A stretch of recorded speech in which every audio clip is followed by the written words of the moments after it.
Bismillahirrahmanirrahim. Assalamualaikum warahmatullahi wabarakatuh. Innal hamdalillah nahmaduhu wa nasta'inuhu wa nastaghfiruh wa na'udzu billahi min syururi anfusina wa min sayyiati a'malina. Man yahdihillahu fala mudhillalah wa man yudlil fala hadiyalah. Asyhadu an la ilaha illallah wa asyhadu anna Muhammadan abduhu wa rasuluhu la nabiyya ba'dah. Salam dan salam semoga senantiasa kita kirimkan kepada Nabi Muhammad, qudwah hasanah kita, Nabi besar Nabi Muhammad sallallahu alaihi wasallam beserta para keluarga, para sahabat dan orang-orang yang senantiasa berjalan di bawah naungan sunnah beliau hingga hari kiamat kelak. Alhamdulillah, pada pagi hari ini kami akan menemani para pemirsa Ahsan TV di kajian rutin Sabtu pagi bersama Al-Ustadz Syarul Fatwa LC Hafizahullahu Ta'ala pada pembahasan 40 hadis wanita yang dikarang oleh Syekh Muhammad bin Syakir Asy-Syarif Hafizahullahu Ta'ala. Dan seperti biasa, setelah Ustadz menyampaikan pembahasan pada pagi hari ini, kami mengundang para pemirsa Ahsan TV untuk memberikan pertanyaan bisa melalui telepon secara langsung dengan nomor 081318294352 atau bisa melalui pesan singkat atau WhatsApp dengan nomor 081314455557. Dan kami harapkan pertanyaan-pertanyaan yang dikirimkan kepada kami bisa disesuaikan dengan pembahasan pada pagi hari ini. Taib, sebelum kita memulai pembahasan pada pagi hari ini, kita sapa terlebih dahulu Ustadz kita.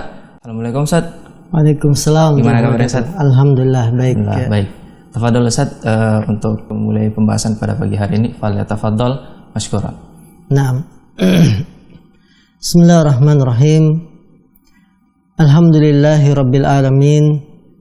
Wassalatu wassalam ala Rasulillah Nabiyina Muhammadin wa ala alihi wa sahbihi wa man tabi'ahum bi ihsanin ila yaumiddin. Asyhadu an la ilaha illallah wahdahu la syarikalah wa asyhadu anna Muhammadan abduhu wa rasuluhu la nabiyya ba'dah. Yaqulullah tabaraka wa ta'ala ya ayyuhalladzina amanu taqullaha haqqa tuqatih wa la tamutunna illa wa antum muslimun.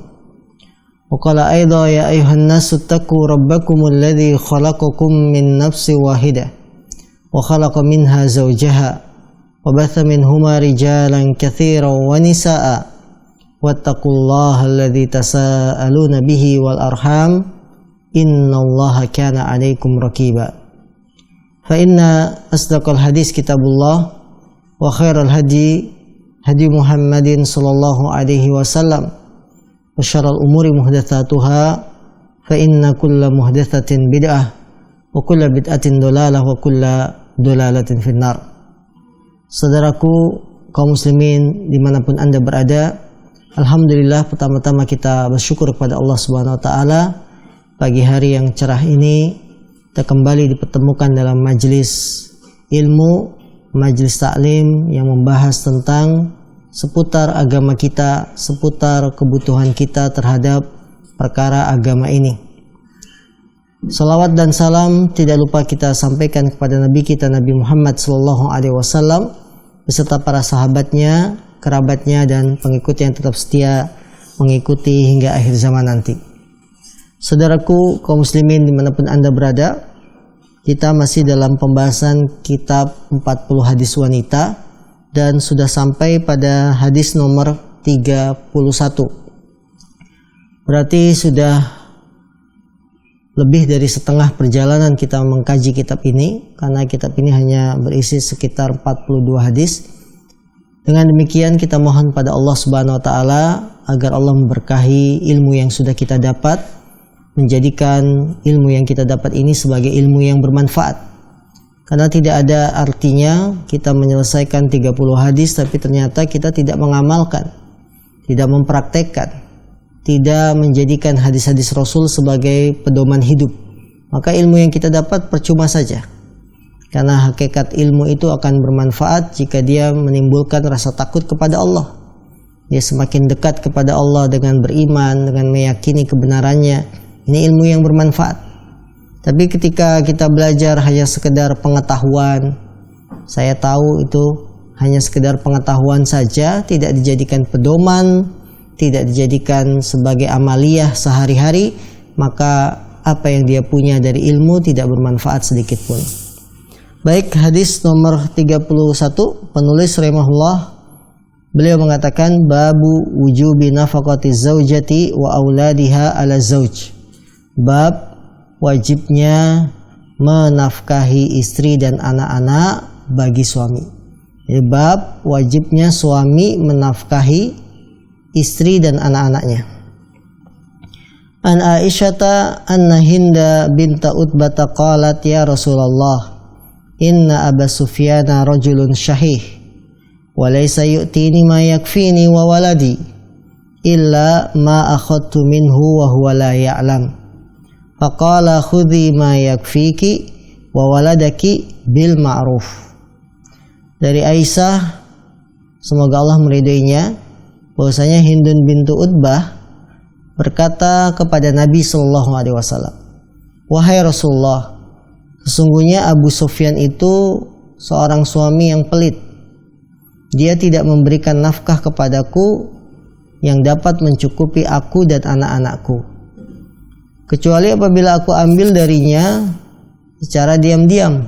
Wa huwa la ya'lam, dia tidak tahu, kecuali apabila aku mengambil nafkah darinya dan dia tidak mengetahuinya. Maka Nabi mendengar curhatan seorang istri seperti itu. Nabi berkata, khudhi ma yakfiki wa waladaki bil ma'ruf. Ambillah apa yang mencukupkan kamu dan anak-anakmu dengan cara yang baik, dengan cara yang ma'ruf. Kaum muslimin yang dimuliakan Allah Subhanahu wa taala, bahwa seorang suami memiliki kewajiban-kewajiban yang harus ditunaikan kepada istri dan anak-anaknya. Di antara kewajiban tersebut adalah wajibnya menafkahi keluarga, sebagaimana yang ditunjukkan dalam hadis ini. Abu Sufyan, dia sudah memberi nafkah kepada istri dan anak-anak, akan tetapi nafkah yang beliau berikan tidak mencukupi istrinya dan anak-anaknya. Ya. Maka istrinya berinisiatif untuk mengambil uang, mengambil nafkah dari suaminya dalam keadaan diam-diam sehingga suaminya itu tidak mengetahui. Ya, diambil nafkahnya diam-diam saat suaminya tidak tahu sehingga kebutuhan sehari-harinya bisa tercukupi. Kaum muslimin yang dimuliakan Allah Subhanahu wa taala, saat kita akan menikah, maka calon pria harus memahami bahwa saya nanti ketika menikah jadi kepala keluarga, bahwa saya nanti setelah menikah punya kewajiban menafkahi istri dan menafkahi anak-anak. Kewajiban ini harus ada di depan pelupuk mata kita. Jangan sampai kita lalai, jangan sampai kita lupa. Kalau kita sudah berstatus suami, ya, walaupun di KTP-nya ditulis belum kawin, padahal sudah kawin, ya, maka dia harus ingat kewajiban yang paling besar seorang suami kepada istri, di antaranya adalah dengan memberikan nafkah. Yang nafkah ini merupakan ketetapan dalam syariat Islam. Bahwa di dalam syariat Islam sangat banyak dalil-dalil yang menunjukkan wajibnya seorang suami menafkahi istri dan anak-anak. Dan itu perkara yang mujma'. Mujma' itu apa? Disepakati oleh para ulama. Di antaranya Rasulullah SAW memberikan wasiat kepada kita semuanya dalam sabdanya yang dikeluarkan dalam hadis riwayat Muslim. Fattaqullaha fin nisa. Takwalah kalian kepada Allah dalam urusan wanita, istri. Fa innakum akhadtumuhunna bi amanillah wastahlaltum furujahunna bi kalimatillah. Takutlah kalian kepada Allah dalam urusan wanita, istri. Sungguhnya kalian telah mengambil mereka dengan amanillah, dengan amanat dari Allah Subhanahu wa taala. Wastahlaltum furujahunna bi kalimatillah, dan kalian telah menghalalkan kemaluannya istri dengan sebab mengucapkan kalimatullah, saya terima nikahnya dan kawinnya. Ya, putri siapa begitu ya. Ini kata Nabi, karena kalian telah menghalalkan kemaluan mereka jadi halal dengan sebuah kalimat akad nikah, takutlah kepada Allah dalam urusan istri dan wanita. Ya. Kemudian sampai Nabi mengatakan walahunna alaikum rizquhun wa kiswatuhun bil ma'ruf, dan kewajiban kalian kepada para istri adalah rizquhunna, memberikan rizki kepada mereka, wa kiswatuhunna, dan memberikan pakaian kepada mereka, bil ma'ruf, dengan cara yang baik. Imam Nawawi ketika mengomentari hadis ini, beliau mengatakan fihi wujubu nafaqati zaujati wa kiswatiha. Di dalam hadis ini terdapat keterangan wajibnya memberikan nafkah kepada istri dan memberikan pakaian kepada istri. Kemudian kata Imam Nawawi, wadzalika tsabitun bil ijma', dan hal itu telah tetap bil ijma', berdasarkan kesepakatan para ulama. Dalam hadis yang lain juga, ketika ada seorang yang bertanya kepada Rasulullah SAW, ya Rasulullah, ma haqqu zaujati ahadina alaih, wahai Nabi SAW, apa hak istri kita, apa hak-hak istri kita yang wajib kita tunaikan? Maka Nabi menjawab, an yud'aimaha idza ta'im wa yaksuha idza iktasa wa la yadribul wajha wa la yuqabbih wa la yahjur illa fil bait. Wahai Nabi, apa hak-hak istri kita yang wajib kita tunaikan? Nabi mengatakan, hendaklah engkau memberi makan dia apabila kamu makan, hendaklah engkau beri pakaian kepada dia apabila kamu berpakaian, dan jangan memukul wajahnya, jangan dijelek-jelekan, jangan dihajar, ditinggalkan kecuali di dalam rumah. Ya. Kemudian banyak sekali dalil-dalil yang lain yang menunjukkan wajibnya seorang suami memberi nafkah kepada istri dan anak-anak. Ya. Karena itu, apabila kita memberikan nafkah kepada istri, niatkan ini sebagai pahala. Setiap suapan nasi, ya bahasa kasarnya, setiap suapan nasi yang kita suapin ke mulut istri kita itu bernilai sedekah. Artinya apa? Nafkah yang kita berikan pada istri dan anak itu akan menjadi ladang pahala bagi kita. Ini sebagai motivasi bagi para suami ketika mencari nafkah, bukan hanya sekedar kelezatan dunia saja yang ingin dia dapatkan, tapi dengan memberi nafkah itu ada nilai pahalanya. Maka dari itu Rasulullah SAW bersabda, innaka mahma anfaqta min nafaqatin fa innaha sadaqah hatta luqmatal lati tarfa'uha ila fi imra'atik. Allahu Akbar.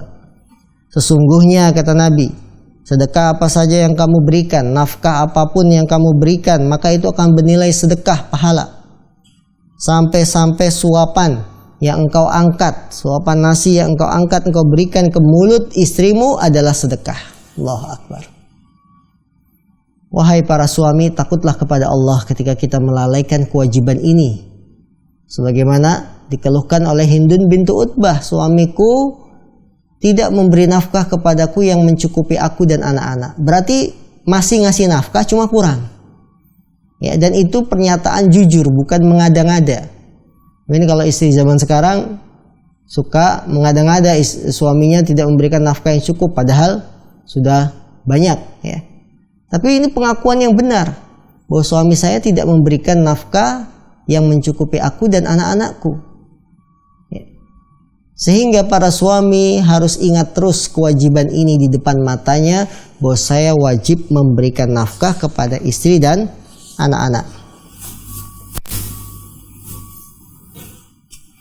Imam Ibnu Hajar, beliau mengucapkan satu kalimat yang bagus. Beliau berkata, al-infaqu alal ahli wajibun, walladhi yu'tihi yu'jar ala dzalika bihasabi qasdih.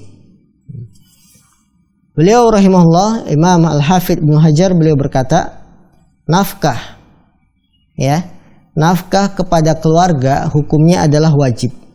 Dan orang yang memberikan nafkah tersebut akan diberi pahala sesuai dengan maksud dan niatnya. Jadi ketika kita kerja keras, dapat penghasilan, kemudian kita berikan pada istri dan anak, dia akan yu'jar, diberi pahala sesuai dengan maksud dan niat dia ketika memberikan nafkah. Sehingga para suami tidak ada kata sia-sia ketika kita memberi nafkah kepada istri dan anak. Karena bagaimanapun juga kita sudah mengambil wanita, kita memilih seorang wanita, kemudian kita nikahi dengan amanah dari Allah Subhanahu wa taala. Istri kita itu amanah yang dititipkan ke kita. Ya, sehingga kita boleh bersenang-senang dengan istri. Wastahlaltum furujahunna, kalian sudah menjadi halal, menghalalkan kemaluan mereka, maka wajib kita memberikan nafkah kepada istri dan anak. Kalau ada yang bertanya, nafkah semacam apa yang wajib kita berikan kepada istri dan anak-anak kita? Bentuk nafkahnya itu apa? Apakah uang mentah ataukah sambal mentah? Ya, nafkah yang wajib diberikan suami kepada istri, satu, nafkah berupa makanan dan minuman. Makanan dan minuman. Di negeri kita makan itu berapa? Berapa kali? 3 kali minimal, ya. Maka termasuk kebaikan bila seorang suami memberikan nafkah makan 3 kali. Minumnya berapa banyak? 8 liter. Ya.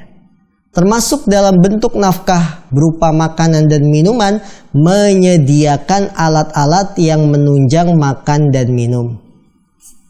Kalau makan kita butuh apa? Piring. Apa lagi? Sendok, garpu, gelas. Ini dipenuhi oleh suami. Bagaimana kalau suami menyediakan daun pisang? Biar hemat, Dek. Lagi pandemi, ya, piringnya nggak usah dibeli. Pengantin baru misalkan nikahnya di musim-musim pandemi. Maka ini sebagai motivasi bagi para bujang yang belum menikah, menikahlah di musim pandemi, enak. Undangan tidak perlu banyak-banyak, ya, nikah di KUA, ya, murah meriah, tapi tetap berkah. Ketika suami tidak menyediakan alat makan dan minum, dia pakai daun, ya, minumnya pakai apa? Batok kelapa. Dikatakan ma'ruf tidak, baik tidak. Kalau memang cukup, tidak ada masalah. Berarti dia sudah menunaikan kewajibannya memberikan nafkah. Bagaimana makanan lain berupa cemilan? Ya, pagi sudah diberikan makanan sarapan. Nanti jam 10 mau ngemil. Ngemilnya apa? Seblak. Ya, apakah itu wajib bagi suami? Tidak wajib. Karena yang wajib memberi makan minum maksudnya makanan yang memang pokok, yang mencukupi. Kalau ngemil, bakso, somai, apalagi wanita kan senang ya seperti itu. Ini bukan sebuah kewajiban. Kecuali kalau dia tidak diberikan makan siang. Tidak diberikan makan siang, maka dia berhak untuk mendapatkan penggantinya. Ya, baik makan berat atau makan ringan seperti bakso dan lain-lain. Jadi yang pertama yang disepakati oleh para ulama yaitu makan dan minum, termasuk dalam kategori makan minum alat-alat penunjang makan minum. Untuk masak butuh apa? Ya, untuk nasi sekarang ada rice cooker. Ya, untuk masak lauk butuh kompor gas, penggorengan. Kemudian apanya itu? Sutil, lauk sutil. Ya, untuk menggorengnya. Penggorengan ada alatnya tapi nggak ada minyak sayur, nggak bisa masak, harus disediakan minyak sayurnya. Ini rentetan dari makan dan minum. Alat-alatnya juga harus disiapkan dan itu tidak harus mewah. Ya, kalau untuk masak nasi cukuplah apa begitu ya mereknya yang bisa membuat nasi itu matang. Kompor gas tidak harus kompor listrik, cukup Rinnai, gasnya 3 kilo. Minyak sayurnya, wajannya merek Jawa, nggak usah yang mahal-mahal, Vicenza atau apa lagi, ya. Tidak usah yang mahal-mahal, yang penting cukup. Yang penting cukup untuk menyajikan sebuah makanan, itu sudah dikatakan suami menunaikan kewajibannya berupa nafkah, makan dan minum. Ya.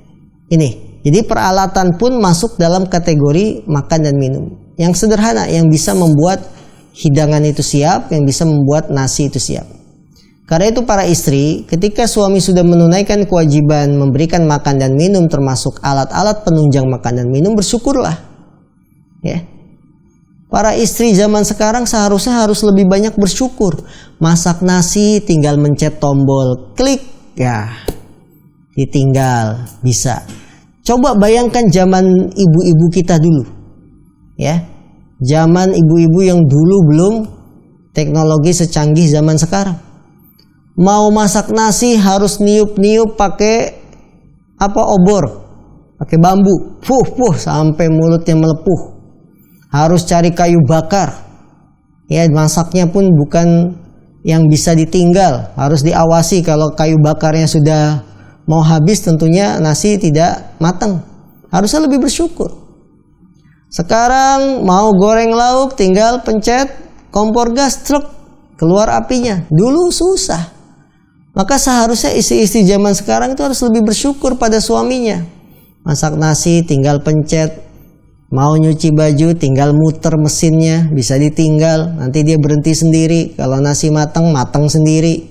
Ya, harus lebih bersyukur kita sebagai istri ketika suami sudah menunaikan kewajiban memberi nafkah yang mencukupi. Maka para istri juga jangan terlalu mengikuti perkembangan zaman, ingin mengikuti alat-alat makan minum yang dimiliki oleh temannya. Melihat temannya alat-alatnya semuanya mewah, bagus, tempat untuk minumnya semuanya Tupperware. Nah, kita ingin tidak seperti itu. Dilihat kemampuan suami. Karena suami itu hanya dituntut memberikan nafkah makan minum dengan alat penunjang, tidak harus dengan yang bermerek mahal, ya. Ini, jadi istri pun harus ada timbal balik ketika suami sudah memberikan kewajiban nafkah, dia pun harus bersyukur dengan pemberian suaminya.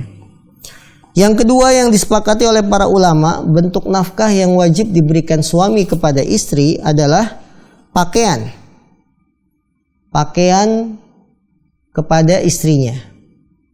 Pakaian wanita terbagi menjadi 3 kondisi, 3 keadaan. Keadaan pertama, pakaian dalamnya. Maka suami wajib memberikan pakaian dalam. Underwear. Ya, jangan sampai bolong-bolong, CD-nya. Perhatikan, dibelikan.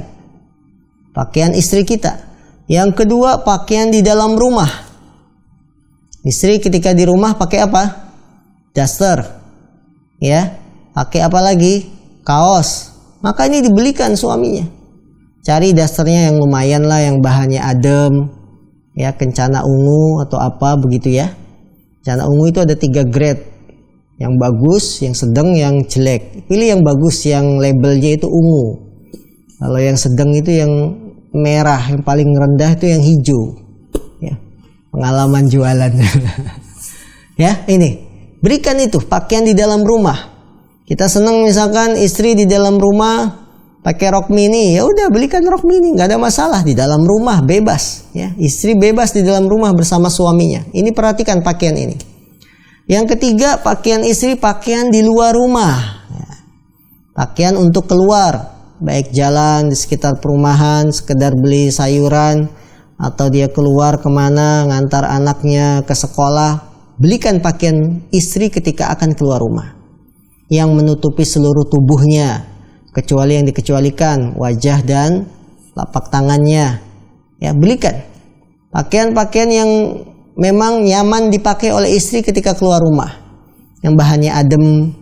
Ya, tidak harus mahal, yang penting adem, kemudian nyaman dipakai, lebar, tebal kainnya, seperti itu. Jadi 3 pakaian wanita ini, pakaian dalamnya, pakaian di dalam rumah, pakaian keluar rumah, suami wajib memberikan kepada istri. Baik, bagaimana cara membelikan pakaian kepada istri? Apakah cukup 1 tahun sekali ketika Lebaran, Idul Fitri? Kalau dirasa setahun sekali cukup, maka cukup. Ya, setahun sekali misalkan langsung borong Baju luar bulan Ramadan borong 3 setel. Baju dalam bikin 1 lusin, 12 daster. Baju dalamnya, underwearnya dibelikan sekaligus dalam setahun. Ya, 1 lusin 1 lusin. Maka boleh seperti ini. Tidak ada masalah. Ini yang kedua, kewajiban suami dalam memberi nafkah pada istri dalam hal apa? 1 tadi makan minum termasuk alat-alatnya. Yang kedua adalah pakaian, termasuk pakaian dalam, pakaian di dalam rumah, dan juga pakaian di luar rumah. Kalau tinggal di negeri yang ada musim panas, musim dingin, maka perlu diperhatikan pula pakaian musim panas, musim dingin.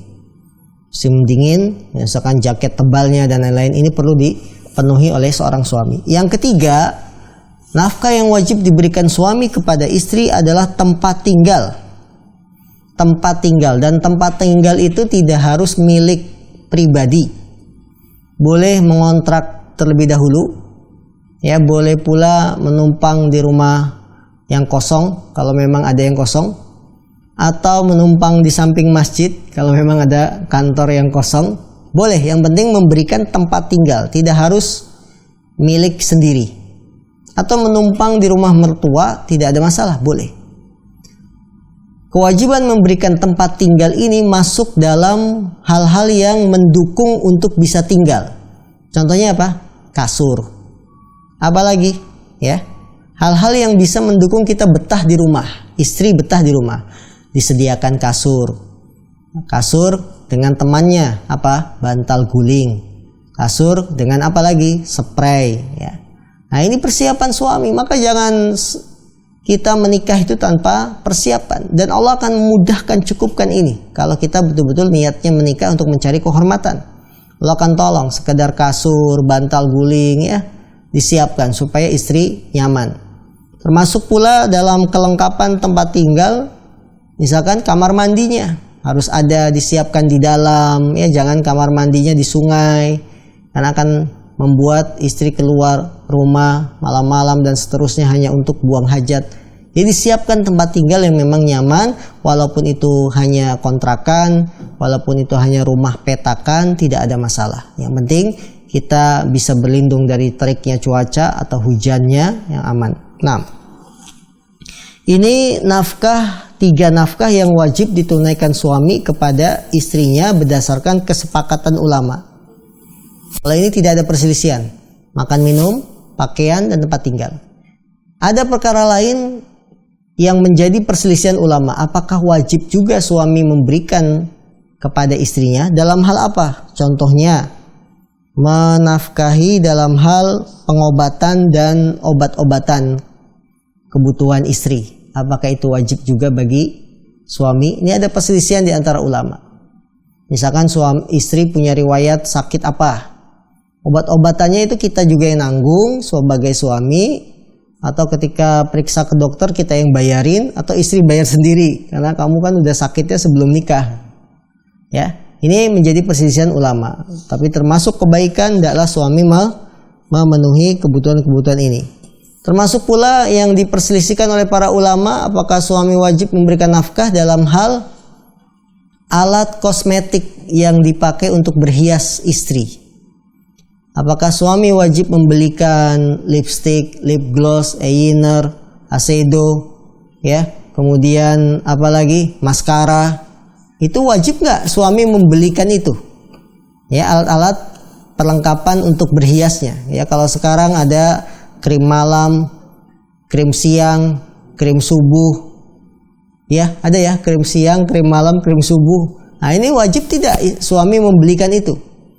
Atau memakai serum apa begitu ya? Atau dengan suntik, botok, dicatok rambutnya, udah botok, dicatok. Nah, ya. Nah, ini apakah wajib suami membelikan alat-alat kecantikan semacam ini? Ini menjadi perselisihan para ulama. Maka kaum muslimin yang dimuliakan Allah, inilah masalah bentuk nafkah suami kepada istrinya. Kemudian besar nafkah itu patokannya apa? Besaran nafkah banyaknya nafkah yang kita berikan pada istri, patokannya adalah cukup. Ya. Bahwa nafkah makan, nafkah pakaian, tempat tinggal, patokannya adalah kecukupan. Kalau kita kasih makan pagi sarapan dengan nasi uduk, cukup nggak? Cukup.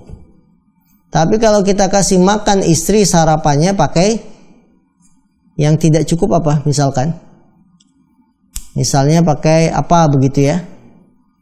Dengan apa yang tidak cukup, maka belum dikatakan cukup. Jadi patokan besar nafkah kadarnya itu adalah kecukupan.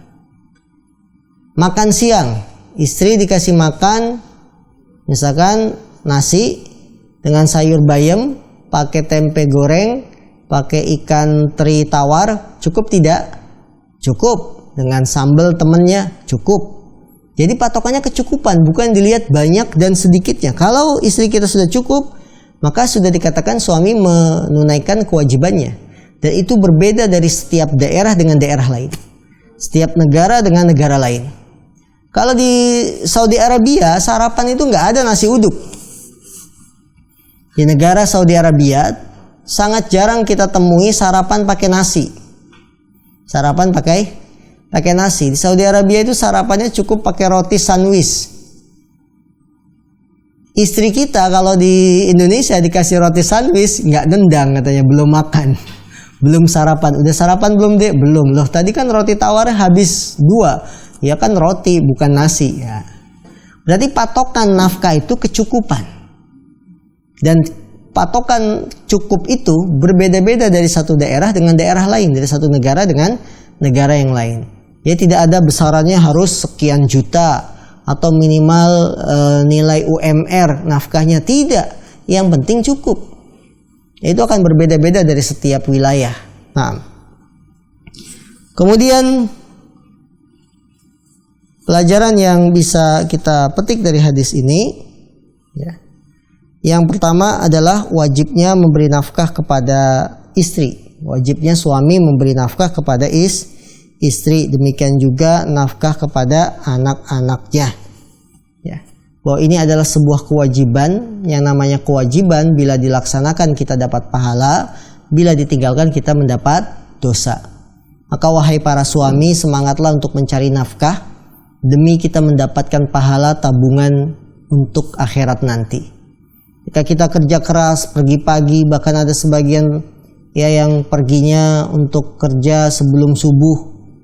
Ya dia kerja, niatkan ini mencari pahala Allah. Niatkan ini dalam rangka melaksanakan perintah Allah, perintah Nabi agar kita memberi nafkah kepada istri dan anak. Jadi dengan niat yang soleh ini Allah akan mudahkan kita dapat rizki. Nah ketika suami sudah bekerja keras, pulang membawa penghasilan, maka kewajiban istri adalah bersyukur bagaimanapun keadaannya. Jangan sampai jadi istri kalau suami banyak uang, abang disayang. Ketika uangnya nipis, abang diapain? Ya, ditendang. Nggak boleh seperti itu. Istri wajib bersyukur kalau suami sudah maksimal cari nafkah, sehingga dua belah pihak ini punya hubungan yang baik, timbal balik yang bagus. Suami kerja keras, pulang, istri bersyukur. Bahagia suami. Capeknya itu hilang. Ya, dari pagi sudah berangkat ke studio, pulang, bawa nafkah, syukuri. Kalau istrinya bersyukur, itu suami ditawarin makan aja nggak mau, kenyang katanya. Karena melihat sikap istri yang begitu baik, ya. Seperti itu. Jadi semuanya harus saling menjaga, saling memahami satu sama lain. Yang kedua, pelajaran yang bisa kita petik dari hadis ini, nafkah kepada istri dan anak diukur dengan patokan kecukupan. Kecukupan, bukan kelebihan, bukan kebanyakan, bukan juga kekurangan, tapi cukup. Ya, apabila kita sudah cukup memenuhi kebutuhan pakaiannya, ya cukup, kemudian memenuhi kebutuhan tempat tinggal yang cukup, maka itu sudah dikatakan suami sudah menunaikan kewajiban ini, ya, tidak menuntut yang berlebihan. Maka wahai para istri, takutlah kepada Allah ketika kita menuntut suami dengan tuntutan yang di luar batas kemampuannya. Ini bisa menjadi penyebab kita terperosok dalam api neraka. Penghuni neraka yang paling banyak kaum wanita. Ketika ditanya kepada Rasulullah, kenapa wahai Rasul? Karena mereka banyak mengeluh, banyak mengingkari kebaikan suami. Maka para istri jangan banyak mengeluh. Jangan sering main ke rumah orang kaya. Nanti pulang-pulang cerita sama suaminya, Mas, itu tetangga kita kulkasnya bisa kelihatan dari luar dalemannya. Showcase kali bisa kelihatan dari luar ya. Itu mesin cucinya, Mas, tabungnya cuma 1, kok kita 2 ya? Muternya dari depan. Wah, jangan begitu. Syukuri pemberian suami. Jangan banyak menuntut, mengeluh, berkeluh kesah karena sering melihat, membanding-bandingkan dengan istri-istri tetangganya. Tidak boleh. Apa yang Allah berikan pada kita, syukuri, terima ya. Ya, kemudian kalau memang kita ingin punya keluasan, kelebihan harta, ingin memiliki misalkan mesin cuci yang 1 tabung, ya tidak ada masalah. Cuma bukan karena dasarnya mengikuti orang, karena dasarnya kebutuhan, anaknya sudah 6 dan sebagainya. Nah, ini perlu diperhatikan. Pelajaran juga yang bisa kita petik dari hadis ini, bolehnya mendengar ucapan wanita yang bukan mahram ketika dia meminta fatwa. Hindun bintu Utbah ini kan cerita kepada Rasul, wahai Rasulullah, suami saya itu tidak memberikan nafkah kepada kami yang mencukupi. Laki-laki berarti boleh mendengarkan suara wanita apabila ada hajat. Ada hajat dan tidak menikmati suara wanita. Kalau dia mendengarkan suara wanita dengan menikmati, apalagi sambil membayangkan, ini tidak boleh. Ya, tidak boleh. Jadi boleh kita bercakap-cakap dengan wanita, tapi ingat, jaga hati. Dan jangan menikmati suaranya wanita, karena akan membuat setan itu masuk, menggoda kita, yang membayangkan, menghayalkan dan seterusnya. Pelajaran juga yang bisa kita petik dari hadis ini, menyebutkan kekurangan seseorang ketika orang yang disebutkan tidak ada bukan termasuk ghibah. Ya, karena tujuannya untuk mencari solusi. Hindun bintu Utbah itu kan menyebutkan kekurangan suaminya. Suami saya tidak mencukupi nafkah kebutuhan saya. Ini namanya aib. Tapi aibnya diceritain kepada Rasul. Boleh, bukan ghibah. Kenapa? Karena tujuannya untuk mencari solusi. Dan akhirnya Nabi memberikan solusi, ambillah nafkah secukupnya. Walaupun suami kamu tidak tahu. Ya. Boleh ketika kita minta fatwa, ketika kita bertanya, kita ceritakan seseorang, kekurangannya, aibnya boleh. Dan itu bukan termasuk ghibah yang diharamkan. Pelajaran juga yang bisa kita petik dari hadis ini, hendaklah seorang istri memperhatikan suaminya. Ya. Hendaklah seorang istri memperhatikan suaminya. Bagaimana kasih sayang Hindun bintu Utbah kepada suaminya, dia cerita pada Rasul. Kalau suami saya pelit itu bagaimana? Ini bentuk kasih sayang. Jadi istri ketika menegur suami itu bukti cinta, bukti sayang. Begitupun sebaliknya, ketika suami menegur istri itu bukti sayangnya kepada istri. Ya. Maka jangan dianggap ini sebagai perbuatan tercela.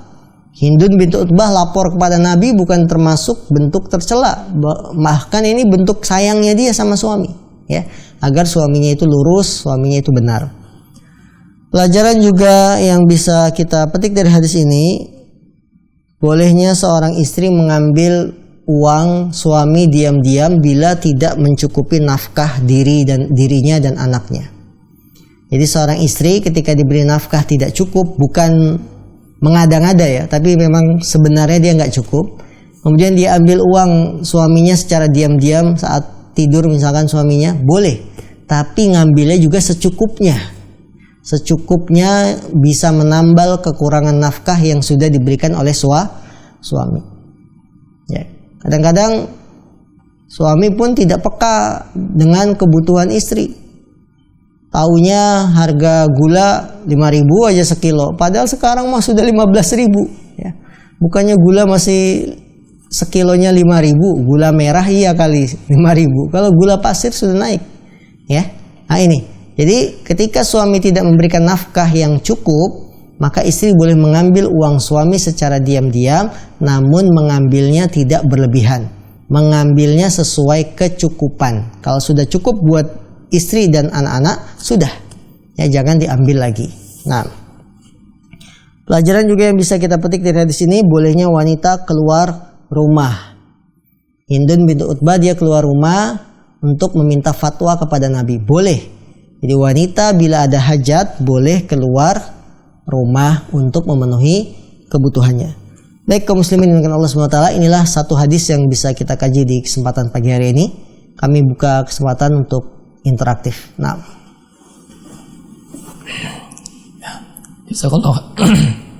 Jazakallah khair kepada Ustadz, dan tibalah saatnya kita buka sesi tanya jawab.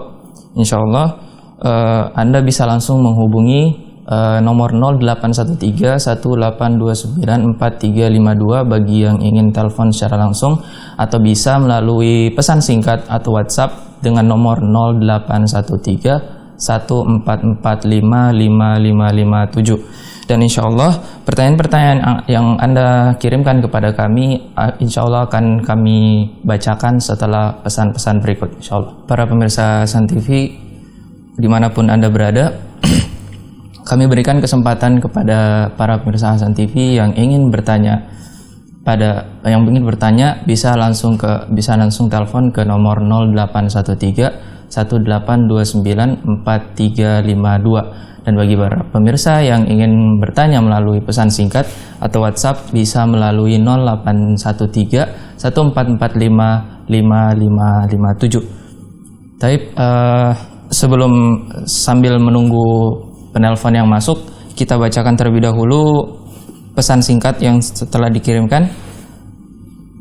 Yang pertama, Assalamualaikum Ustaz, mohon nasihatnya.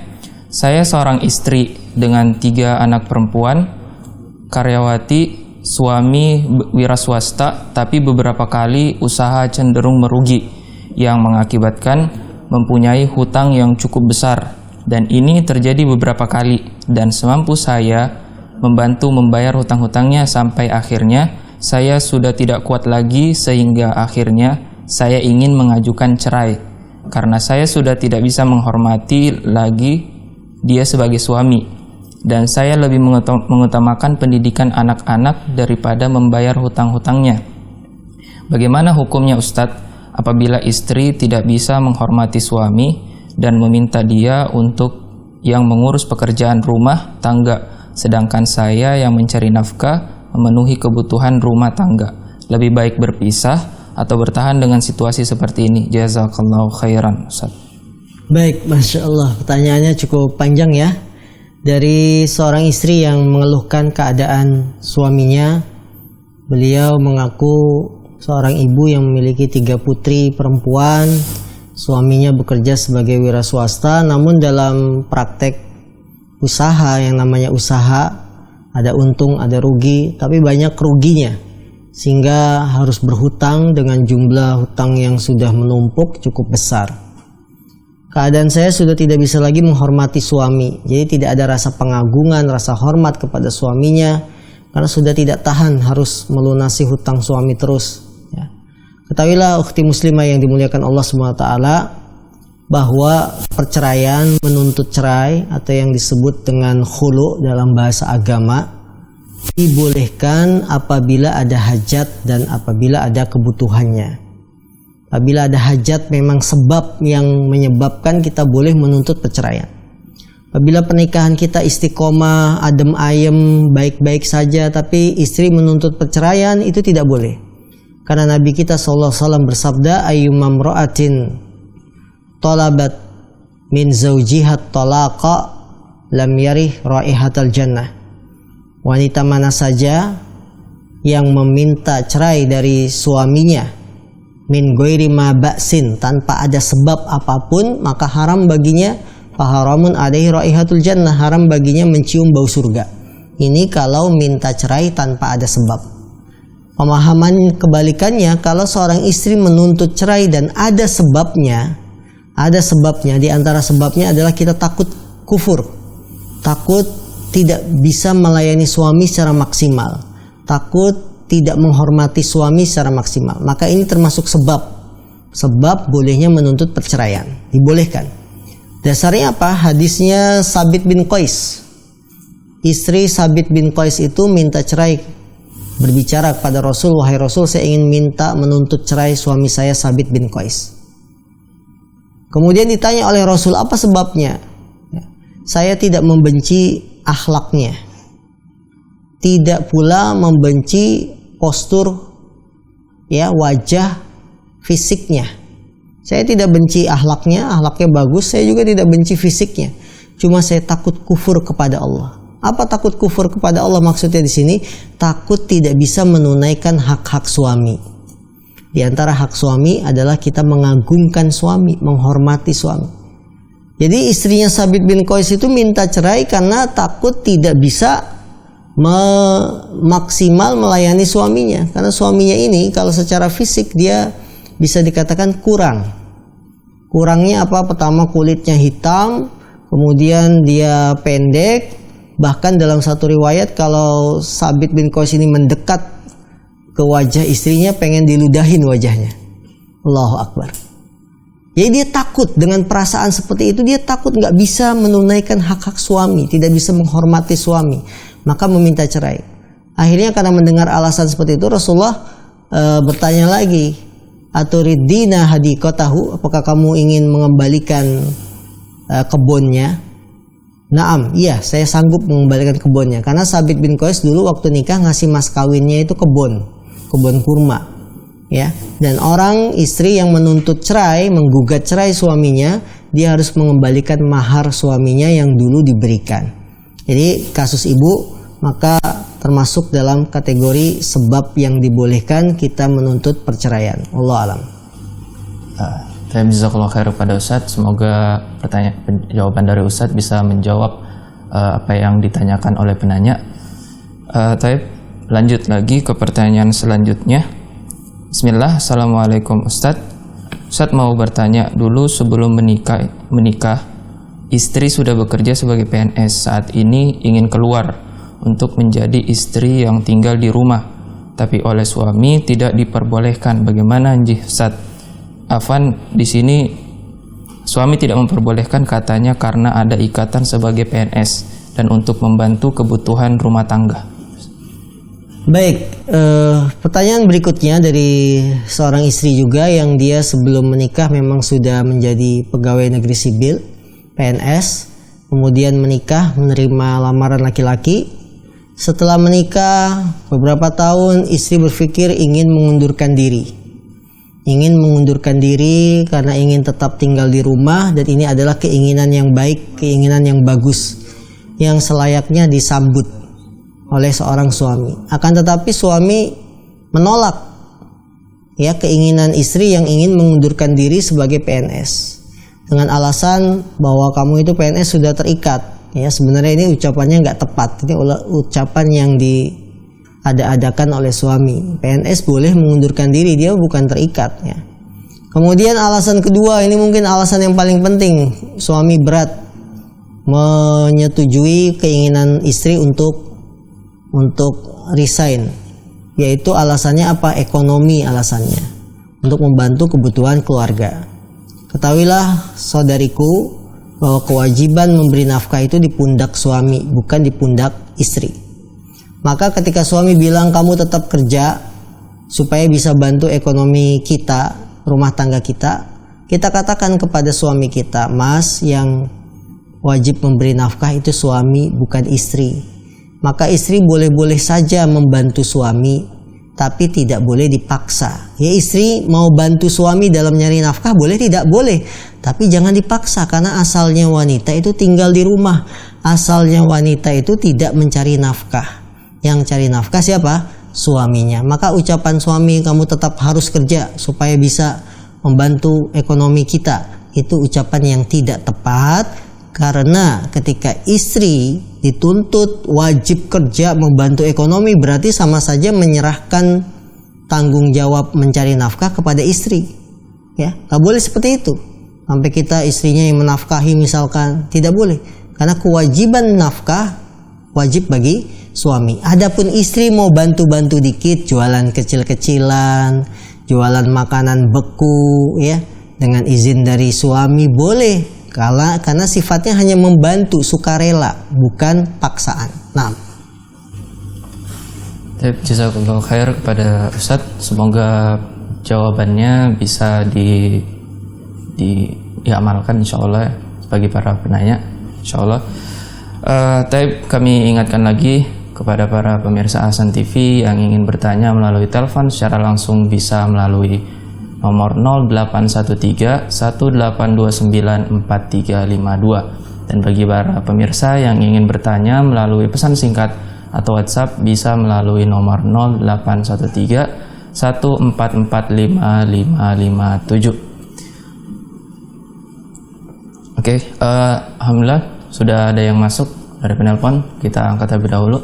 Assalamualaikum warahmatullahi wabarakatuh. Waalaikumsalam. Saya mau tanya kayak gini Pak Ustadz. Ya. Saya mau tanyakan gini, kewajiban suami terhadap istri kan ada dua, secara zahir, secara batin. Ini bagaimana nih kalau kewajiban seorang suami secara batinnya nggak bisa menafkahi istri lantaran dia sakit, bagaimana nih? Bagaimana menurut adat Islam? Cukup Bapak. Ya. Kewajiban suami untuk menafkahi istri yang batinnya, bukan yang zahirnya. Baik, bisa dipahami. Alhamdulillah ya. Ya, terima yang kasih batinnya Bapak. nggak bisa. Ya. Nggak bisa lantaran dia tuh sakit kelamin gitu kan. Jadi bagaimana nih? Baik. Itu aja yang saya tanya. Baik, terima kasih ya. Ya. Alhamdulillah ada penelpon yang masuk. Beliau bertanya bahwa suami wajib memberikan nafkah kepada istri dalam hal nafkah lahir, zahir, dan nafkah batin. Kalau nafkah lahirnya sudah dipenuhi, makan minum, pakaian, tempat tinggal, suami mampu memberikan. Cuma masalahnya suami tidak mampu memberikan nafkah batin karena sakit. Ya, sakit, disebutkan sakit kelamin sehingga tidak bisa memberikan nafkah batin kepada istri. Apakah dia berdosa suaminya karena tidak memberikan nafkah batin atau bagaimana? Ketahuilah kaum muslimin yang dimuliakan Allah SWT, ketika suami diberi ujian berupa sakit, ya, sehingga tidak bisa memberikan nafkah batin kepada istri, maka ketahuilah bahwa ujian ini harus diterima oleh kedua pasangan. Kita harus terima, ya, kemudian tetap berusaha untuk berobat, mencari kesembuhan. Sehingga ketika kita setelah berusaha mencari kesembuhan, berobat, dapat kembali memenuhi kebutuhan batin istri, maka hal ini adalah sebuah kenikmatan. Akan tetapi masalahnya ketika si suami tidak lagi mampu memberikan nafkah batin karena memang sakitnya lama gitu ya, sakit kelaminnya itu sudah lama berkepanjangan sehingga tidak bisa memuaskan kebutuhan batin istri, maka harus ditanya keridhoan istri. Istri itu ridho atau tidak. Kalau istrinya tidak ridho, ya, maka si istri memberikan solusi yang terbaik bagaimana. Ya, ini. Jadi jangan sampai istri tidak ridho. Harus dibicarakan baik-baik dengan istri bahwa kondisi saya seperti ini sekarang. Kamu apakah ingin tetap menemani saya dengan keadaan saya tidak bisa memberikan nafkah batin? Ataukah istri tidak ingin bersabar, dia ingin berpisah misalkan, maka itu dibicarakan baik-baik. Ya, karena bagaimanapun sakit ini kan musibah, ya, dari Allah SWT yang harus kita hadapi bersama. Naam, Allah alam. Baik, jazakallahu khair pada Ustadz. Semoga bisa menjawab pertanyaan penanya. Kita lanjut pertanyaan terakhir Ustadz, dari Abu Syafiq. Apakah ada perbedaan antara nafkah istri dengan nafkah keluarga? Apakah ada perbedaan antara nafkah istri dengan nafkah keluarga? Maksudnya bagaimana? Istri itu kan keluarga kita juga, anak-anak juga keluarga kita. Apakah maksudnya begini mungkin yang saya pahami? Bahwa ketika suami memberikan nafkah kepada istri dan anak-anak keluarga kita, artinya kebutuhan makan bersama, istri, suami, anak, pakaian bersama ini sudah dipenuhi. Tempat tinggal juga sudah. Apakah perlu ada uang tambahan khusus untuk si istri, nafkah yang itu jadi hak milik istri. Ya, nafkah tambahan istilahnya lah. Padahal suami sudah memenuhi makan minumnya, sudah dicukupi, alat-alat rumah tangga sudah lengkap, tempat tinggal, kasur, kursi sudah ada semuanya. Kemudian pakaian anak, pakaian istri, pakaian suami dia sudah belikan semua. Perlu tidak memberikan nafkah khusus untuk istri? Begitu ya pertanyaannya. Tadi kami sudah terangkan bahwa yang wajib yang disepakati para ulama itu 3. Makan, minum, pakaian, kemudian tempat tinggal. Apabila Anda sebagai suami sudah memberikan nafkah ini kepada keluarga kita, yaitu istri kita, anak-anak kita sudah cukup, maka kewajiban kita sudah kita tunaikan. Adapun memberikan nafkah khusus kepada istri nih buat jajan kamu, nih buat pegangan kamu, itu sesuatu yang sifatnya anjuran saja jika ada kemampuan. Kalau tidak ada kemampuan ya sudah, minimal kebutuhan pokok itu terpenuhi, makan minum, kemudian apa lagi? Pakaian, kemudian tempat tinggal. Karena kita tidak bisa memaksa suami, kasih dong saya uang jajan sebulan sekian. Sementara makan minum saja kedodoran, kembang kempis. Tanggal 25 sudah habis buat makan apa ini ya. Jadi utamakan yang disepakati dulu, makan minum, pakaian, tempat tinggal. Kalau ini suami sudah memenuhi, alhamdulillah. Dari situ kemudian ada kelebihan. Suami penghasilannya lumayan besar, untuk makan minum, pakaian, tempat tinggal sudah tercukupi. Kemudian suami ada kelebihan, dia ingin memberikan uang khusus kepada istri. Maka itu kebaikan. Sebuah kebaikan saja. Sifatnya mustahab, anjuran, tidak bersifat wajib. Karena yang wajib makan minum, pakaian, dan tempat tinggal. Nah, Allah alam. Baik, alhamdulillah, jazakallahu khair kepada Ustadz yang telah memberikan ilmunya pada kita. Alhamdulillah, tadi pertanyaan sebelumnya menjadi penutup di pertemuan kita pada pagi hari ini. Dan jazakallahu khair kepada para pemirsa Ahsan TV yang sudah senantiasa menyimak program-program Ahsan TV. Dan kami mohon maaf apabila para pemirsa yang sudah mengirimkan pertanyaannya dan kami masih belum bisa memberikan jawabannya dikarenakan keterbatasan waktu. Dan Anda bisa mengirimkan kembali pertanyaan-pertanyaannya di sesi-sesi yang lain.